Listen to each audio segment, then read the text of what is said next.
Ola a todos, hoxe venres estamos aquí na Biblioteca de Verín para facer un contaconto e unha manualidade. Eu chamome Ana, Eu son Inés. e somos voluntarios da biblioteca dende fai xa moitos anos. No contacontos de hoxe contaremos o conto da Galiña Azul, que é de Carlos Casares, un autor moi importante para a nosa literatura. Para complementar o conto da Galiña Azul vamos a facer a nosa propia Galiña Azul personalizada como manualidade. Para facer esta manualidade necesitaremos un tubo en forma de cilindro de cartón, goma eva azul, que será a base da nosa Galiña Azul, goma eva branca, que serán os ollos, dous circuliños negros, que serán as pupilas dos ollos, e goma eva amarela, que será o pico da nosa Galiña Azul, e un cachiño de goma eva vermella para a lingua. Tamén pegaremos todo con silicona, pero vos podedelo pegar con pegamento de barra ou con calquera outra cousa. Estando moi atentos que vamos a comezar. En primer lugar vamos, no noso caso, a poñerlle silicona por todos os bordes da goma eva, asegurándovos de botar bastante cantidade para que quede ben pegado e non se nos despegue.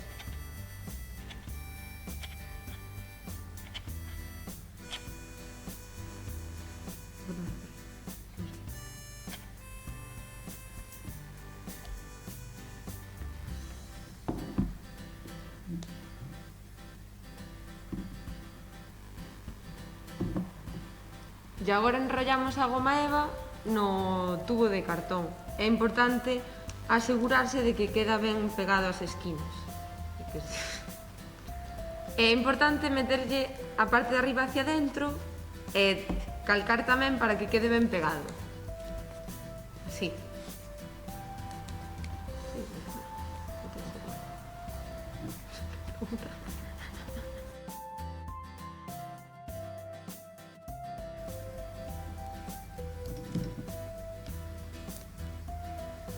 Este é o resultado. Lembrándevos que é un portalápices e fai falta poñerlle unha tapa debaixo.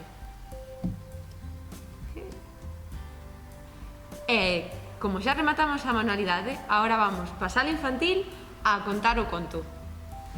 Vamos, venga. Bueno, rapaces, xa estamos na sala infantil. Vamos a empezar a contar o conto da Galiña Azul, así que moi caladiños e moi atentos para non perder detalle. Imos empezar a contar este conto de Carlos Casares, que é un dos máis recoñecidos da literatura infantil. Comecemos.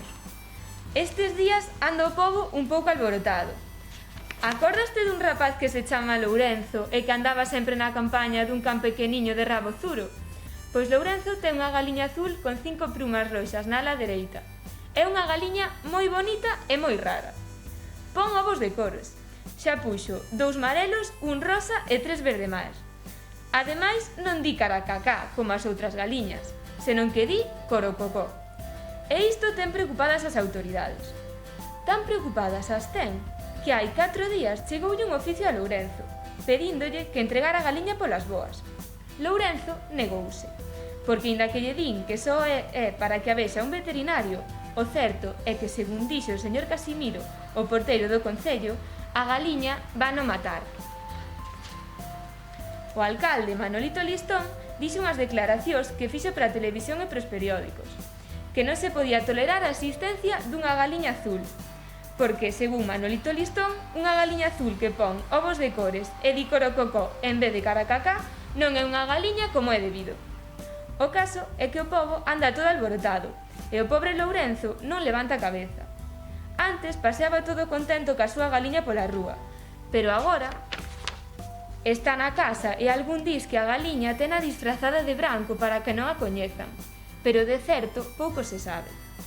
Eu non sei que vai pasar, porque os veciños están de parte de Lourenzo da galiña. Non teñas pena, que xa che contarei en que queda todo isto. Lourenzo encárgame de que che dea lembranzas del e da súa galiña azul. Queredes saber como remata esta historia? Pois vai a contar Ana.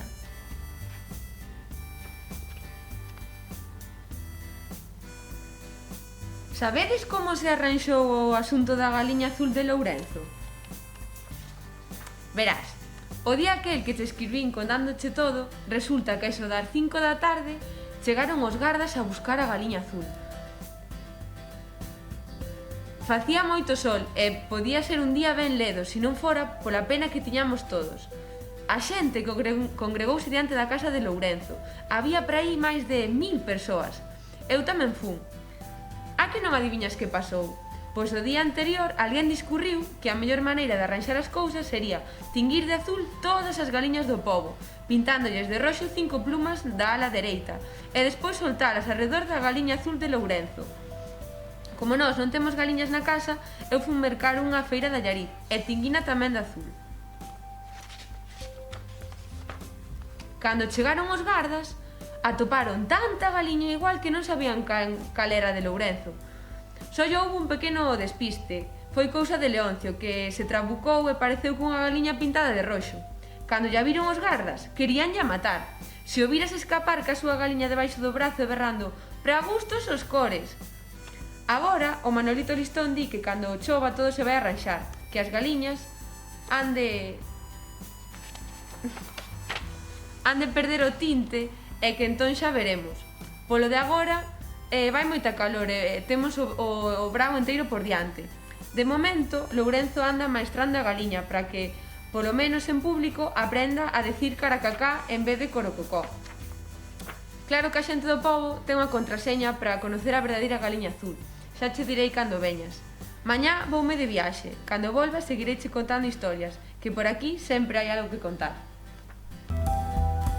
Bueno, nenos, hasta aquí o contacontos de hoxe. Estade moi atentos ás redes sociais da biblioteca porque algúns venres haberá sorpresas.